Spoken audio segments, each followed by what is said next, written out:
안녕하세요. 김한혜 변호사를 통해 보는 생활법률 시간입니다. 저는 이 프로의 진행을 맡은 유경란입니다.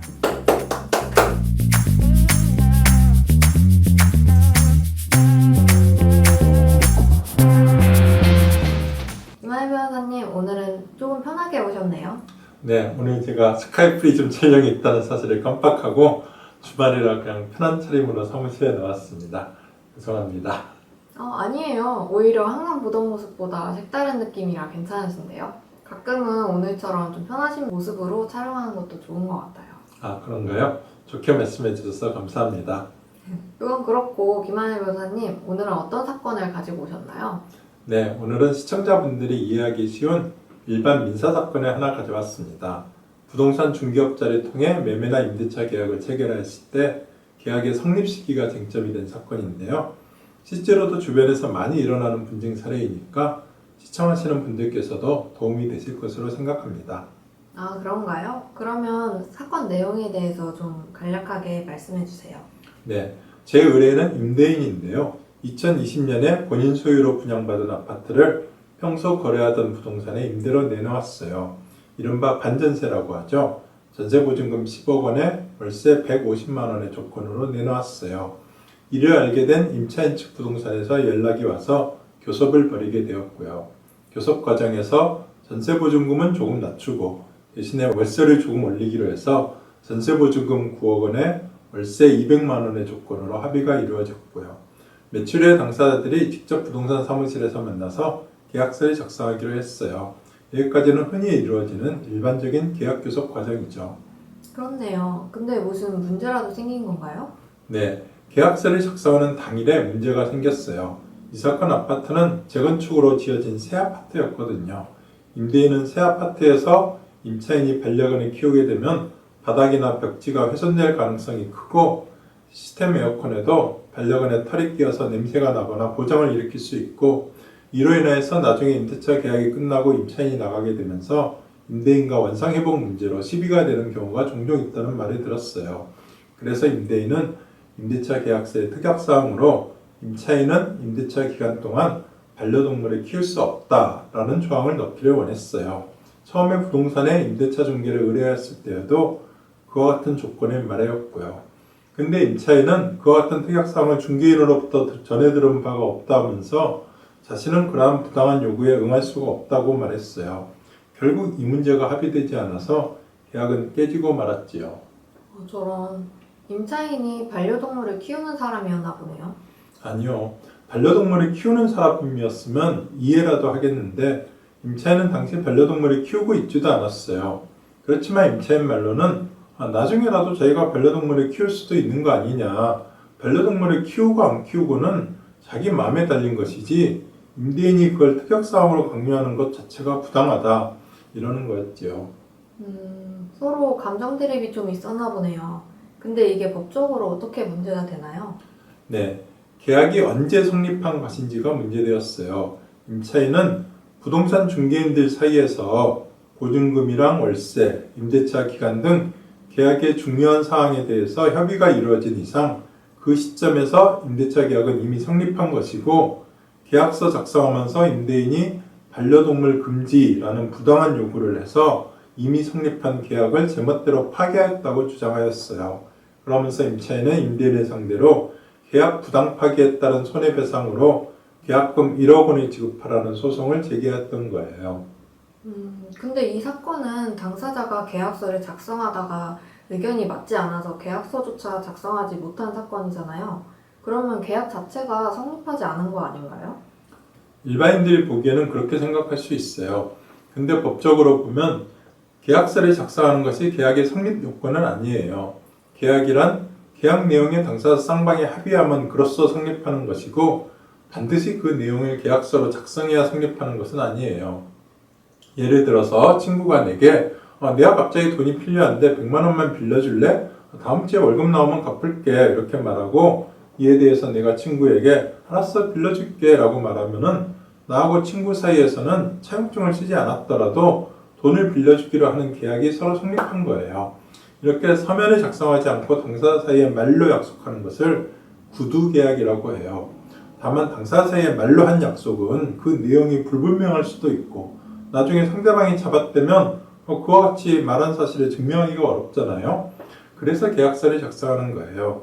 이처럼 계약서를 작성한다는 것은 당사자 사이에 합의한 내용을 종이에 기재함으로써 계약 내용을 명확히 한다는 의미가 있고 또 그 자체가 계약의 성립을 증명하는 증거서류가 되기 때문에 중요한 역할을 하는 거죠.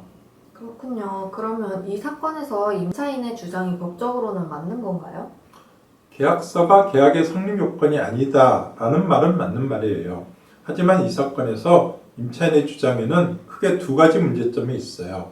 아까 제가 계약이 성립되려면 당사자 사이의 계약 내용에 대해 합의가 있어야 한다고 말씀드렸잖아요. 이 사건에서 당사자들은 계약서를 작성하러 부동산 사무실에 와서 처음 만났을 뿐이에요. 그 전에는 부동산 중개인들이 서로 연락을 주고받았던 거죠. 근데 부동산 중개인은 당사자가 아니기 때문에 계약을 체결할 권한 자체가 없어요. 이게 첫 번째 문제예요. 그리고 이 사건에서는 반려동물 금지라는 특약에 대해서 임대인하고 임차인 사이에 합의가 이루어지지도 못했잖아요. 임대인은 반려동물 금지를 특약사항에 넣을 것을 요구했는데 임차인이 이를 거절했잖아요. 따라서 이 사건 임대차 계약은 당사자 사이의 합의 자체도 이루어지지 못했던 거죠. 이게 두 번째 문제예요. 그렇군요. 그 두 가지가 이번 사건에서 쟁점이 된 거네요. 그럼 변호사님이 두 가지 쟁점에 대해서 좀 더 자세하게 설명해 주시겠어요? 네. 첫 번째 쟁점은 최근에 유사한 분쟁 사례가 많이 발생하고 있어요. 부동산 중개인 입장에서 보면 계약이 성립되지 않고 교섭 단계에서 무산되었느냐 아니면 일단 성립은 하였는데 그 후에 당사자 일방이 파기 내지 해지하였느냐 이게 굉장히 중요해요. 왜냐하면 부동산 중개인은 일단 계약이 성립하면 그 후에는 당사자 일방이 파기하거나 해지하더라도 중개 수수료를 받을 수 있거든요. 하지만 계약 자체가 성립하지 않았다면 중개 수수료를 받을 수가 없죠. 그래서 그런지 부동산 목적물에 대해서 예컨대 매매계약의 경우에는 매매대금이나 인도일, 임대차 계약의 경우에는 보증금이나 월세, 임대차 계약 이런 계약 조건에 대해서 대략적인 협의가 이루어지고 나면 부동산 중개는 마치 자기가 당사자인 것처럼 상대방에게 계약의 주요 내용을 카톡으로 보내면서 이로써 계약은 성립하였음을 확인합니다 라고 메시지를 보내는 거예요. 그리고 이와 같은 카톡 메시지를 보낸 시점을 계약이 성립된 시점이라고 주장하는 거예요. 이 사건에서도 상대방은 부동산 중개인들 사이에 위와 같이 계약의 주요 내용을 카톡 메시지로 주고받은 시점에서 계약이 성립하였다고 주장하였고 임차인 측 중개인도 법정의 증인으로 나와서 그와 같이 증언하였어요. 그런데 변호사님 말씀은 부동산 중개인은 당사자가 아니기 때문에 그와 같은 주장은 잘못되었다는 거네요. 네, 맞아요. 부동산 중개는 당사자로부터 수수료를 받고 매매나 임대차를 중개하는 사람이에요. 여기서 중개라고 하는 것은 당사자 사이의 매매나 임대차 계약을 알선해 준다는 것이지 당사자를 대리해서 자기가 직접 계약을 체결하는 것이 아니에요. 따라서 부동산 중개를 통해서 매매나 임대차 계약을 체결하는 경우에도 계약을 체결할 수 있는 권한은 엄연히 당사자인 매도인이나 매수인, 임대인이나 임차인에게 있어요. 만일 부동산 중개인에게 계약을 체결할 권한까지 있다면 현실적으로 부동산 중개인이 굳이 쌍방 당사자를 부동산 사무실로 나오라고 해서 계약서를 작성하게 할 이유가 없는 거죠.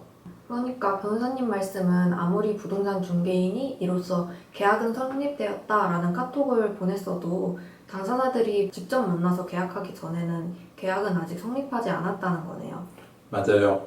그런데 부동산 공인중개사 교육을 하시는 분들 중에 이 부분을 잘못 가르치신 분이 있는지 부동산 중개인들 중에서는 이와 같이 잘못된 생각을 가지신 분들이 상당히 많은 것 같아요. 그래서 그 당사자 사이에 계약 체결이 무산되었는데도 계약은 이미 성립했으니까 자기들에게 중개 수수료를 줘야 된다 이렇게 주장하면서 법원에 청구하는 경우가 꽤 있어요. 그렇지만 부동산 중개인에게는 계약 체결 권한이 없기 때문에 중개인들 사이에서 어떤 문자나 카톡 메시지를 보내더라도 그것이 계약 당사자 사이에 합의가 될 수는 없다는 사실을 꼭 기억해 두시면 되겠어요. 네, 알겠습니다. 저도 꼭 기억해 두도록 할게요.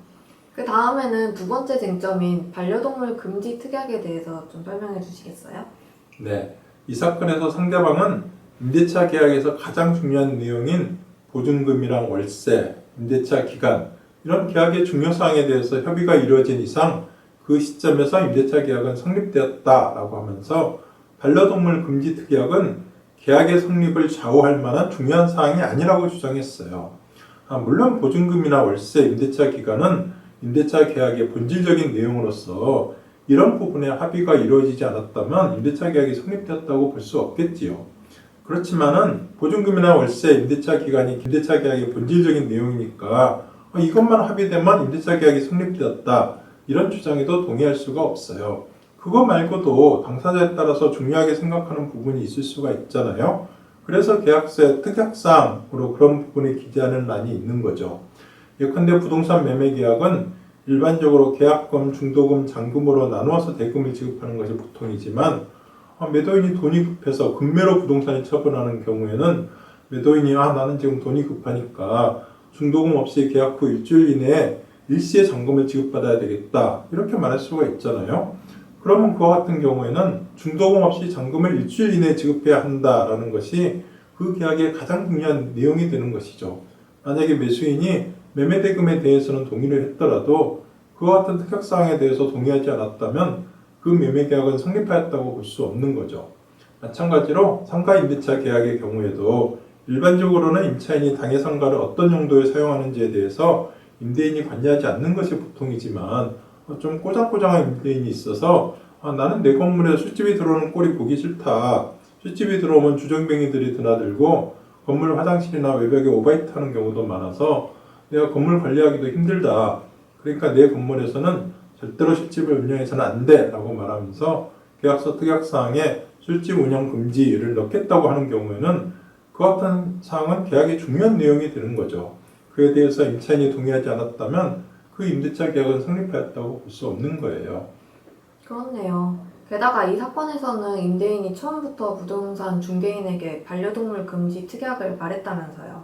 네, 그 부분에 대해서는 재의뢰인하고 임대인 측 중개인은 그렇게 말했는데 상대방하고 임차인 측 중개인은 그런 말을 들은 사실이 없다고 딱 잡아떼서 그 부분도 소송에서 쟁점이 되었어요.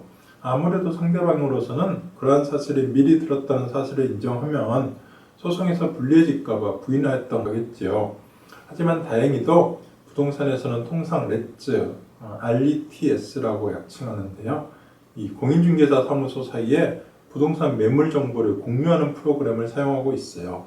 이 사건에서도 우리 측 중개인은 위 프로그램에 이 사건 아파트를 임대 물건으로 등록하였고 상대방 측 중개인도 위 프로그램에 올려진 임대 물건을 보고 우리 측에게 연락을 해왔어요. 근데 이 프로그램은 등록한 일자에 따라서 부동산 매물과 주요 내용 목록이 전체 화면으로 뜨고 그 목록에서 개별 부동산 매물을 클릭하면은 당해 부동산 매물에 대한 세부 정보를 확인할 수 있는 상세 화면으로 전환이 돼요.